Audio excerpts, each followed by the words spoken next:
This is Mungo Darkmatter, and welcome to Dark Matters. Today on Dark Matters, we're going to discuss how to do a simple lighting setup for your YouTube video. Now, I'm only using two lights in this particular video, one for the background and one for the foreground or the subject. And so it's a very basic lighting setup, and for the foreground light, I'm using an LED video light that I got for about $30 off of Amazon.com. It has 160 LEDs in it, and I'll show you what it looks like in a second. And then behind me I just have a small light on a stand with a compact fluorescent bulb in it. That bulb is daylight color temperature, and it's equivalent to a 100-watt incandescent bulb. So those are the two lights that I'm using, and I'll break it down and show you how it's working in a minute. A couple things you want to consider when you're experimenting with lighting. Don't be afraid to experiment with it and try different things, and I'll show you some different things you can try in this video with the particular lighting that I have. The other thing is, be aware that your camera or your webcam is probably adjusting for the lighting, so it's, as you're changing lighting, it's trying to adjust to it to get the best picture it can. And you may want to start to mess around at some point with manual settings if you want to get particular effects for your video. But in general, you want to give the best lighting you can and let your webcam or your camcorder take care of the exposure and the color balance and all of that stuff, and make it easy on yourself.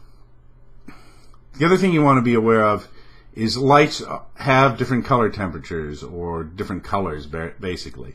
So an old incandescent light bulb is very yellowish, whereas we want pictures to look as though they're at about noon time daylight, which is very white light. And so the color temperatures go from lower temperatures like 2800 degrees Kelvin, which is an incandescent bulb, up to 5000 to 5500, which is a very white light, around noontime light basically, and then it goes up to 6500 Kelvin. You can get bulbs that are actually 6500 degrees Kelvin that are daylight, and they're a little bluer than white light. But your camcorder or your webcam is probably going to compensate for that pretty well. You can actually go into a video editing software and mess with your color temperature if you don't like it. But the best thing to always do is try to get the best light you can and let your webcam or camcorder handle the rest. Unless you want to go into different effects that you may want to get, in which case you might want to put them on manual and experiment. And don't be afraid to do that, but remember to turn them back onto the automatic settings that you standardly use, so you don't end up with, you know, a video shot on manual settings that you really wanted to automatically take care of them. Alright, so those are the things to consider. With color temperature, you know, people say, oh, you gotta make sure you got everything balanced, blah blah blah. Generally, you want to keep all of your lights the same color temperature, like all of your studio lights or your photo lights that you're using in your video. So you want to try to keep them like daylight temperature. And if they're 5000, 5500, or 6500 degrees Kelvin, you want to try to keep that consistent if you can, but if they vary a little bit, it's probably not going to make that much of a difference. It's going to make more of a difference if you have like an incandescent light, because that's going to add a yellowish cast to the lighting, and so you have to be careful about that. So if you have a room that you do videos in and you have some incandescent lighting in there, or you have some lamps in there, you may want to experiment with whatever photo lights you use and see how they affect the scene. Now, if they're in the background, it might add a little bit of atmosphere to have a warmish colored light, but it can really mess up the color balance. So what you could do is you could actually get some daylight colored compact fluorescents for those lights, put them in there as well, and then you don't have to worry so much about the color balance. Important thing is to experiment, look at the film, see if the color balance looks okay to you. And that's the main thing to consider. And look with a critical eye, look at things that should be like white or a neutral color, and see if they're towards yellow or towards blue, or if they look like they're really a neutral color. And it takes a little practice to get used to doing that, particularly if it's a subtle difference. Alright, so now for the setup here. First of all, I have a background light back here, and I'm going to turn that off. Alright, it's off. Ooh, now this looks way too bright in here with this. So I'm going to pull down this right here, and I'm going to turn it off for a second here. Alright, now this is natural room light. As you can see, if you look at the background behind me, you may be able to tell there's a little bit of a yellow cast now to part of the green backdrop behind me, and that's because there's an incandescent bulb back there. But it's not a very bright bulb, so I didn't bother to turn it off for this demonstration. Plus I wanted to be able to show what it looked like. There's a little bit of bluish cast or bluer cast coming to my face from the screen. Now I have the screen set so the background's mostly black, but there's a window open that has some white coming out, so there is some light coming from the monitor. But I reduced that by making a black background on the desktop. Alright, so the first thing is I have this piece of equipment here, and this is the video light. It has LEDs on it going across here. There are 160 of them. And it actually has a tripod mount on the bottom right there, and it comes with like a hot shoe mount too, so you put the hot shoe mount adapter in there, and you can put it on a digital SLR hot shoe, or you can get a bracket for a video camera or camera to hold this light. It uses different power sources. Right now I'm using AA batteries in it, but it actually can take a couple of different rechargeable batteries that are from various models of video cameras, which is a nice feature.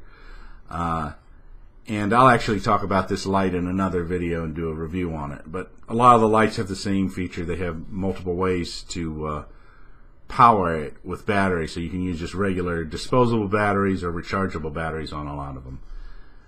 This has a switch on the back of it to turn it on, and you can adjust the light intensity with it, which is very nice. Alright, so basically what I'm going to do is I'm going to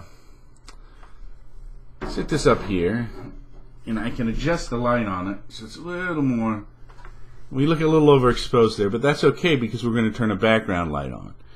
Now you might have noticed when we didn't have this light on that the video got very grainy, and that's a result of being in very low light. So that one reason you want to have more light is the quality of the video is better, and of course you can see better. So we're going to turn on this background light here right now real quick. Alright, and now the light that was very bright a minute ago doesn't seem quite as bright because we have brighter light behind us. And this is because the webcam is adjusting for us, which is actually a good thing in general, unless you want a particular effect, as I said. So I'm going to turn up the light here a little bit more, and let it adjust there. There. And turn the light up a little bit more, and that looks pretty good to me for now, at least. And the nice thing about getting a video camera LED light is they're battery operated, they're very portable, and you can adjust the intensity of the light. At least when you buy one, make sure you get one where you can adjust the intensity of the light. And I'm going to do a review on this particular model that I got and let you know where you can get it. So be looking on my channel for that, and I should have it up probably within the next week. Alright, so now I just have the background light on here, and the foreground light. We've got some shadow on one side, but it isn't too bad.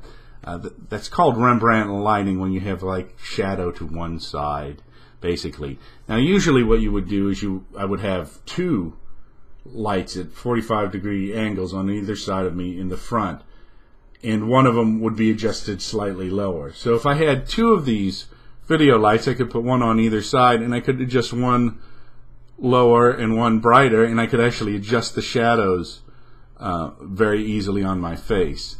Another thing I could do is I can go into the web software and mess with brightness. Let me see if I can do that right now real quick. A lot of people, now this is, as I said, being adjusted automatically by the camera. A lot of people mess with contrast, thinking, oh, I want to increase or decrease the contrast. Contrast is probably fine in this video. If you start to mess with it, it may look too contrasty or too washed out. So always try to mess with the brightness first, because that will actually adjust the contrast as well. You see, because as we go down in the brightness, the shadows have gotten darker and the highlights have gotten darker, and it basically adjusts the contrast to an extent as well. And so if I brighten it up like that, I have less shadow, or the shadow's there, but it's not as dark. And then if I just kind of go back here,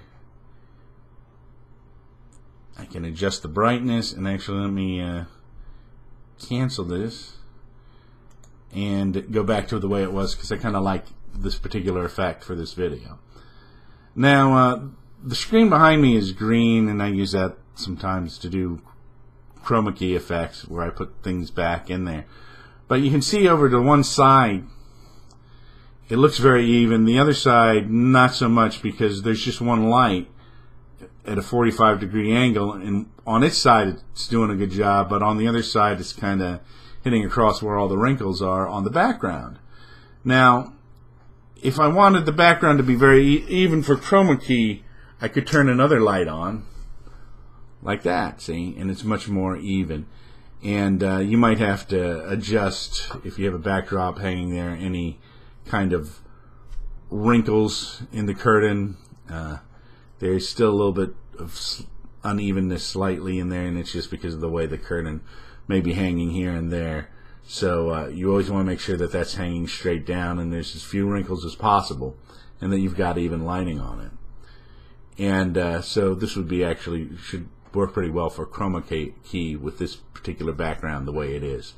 So those are some things to consider about lighting. I'm using, like I said, I'm using very simple setup. I'll do another video probably within the week on this video light, which I really like a lot. It's LEDs. It's running on batteries. It actually has a few nice features on it, which I'll go into then. And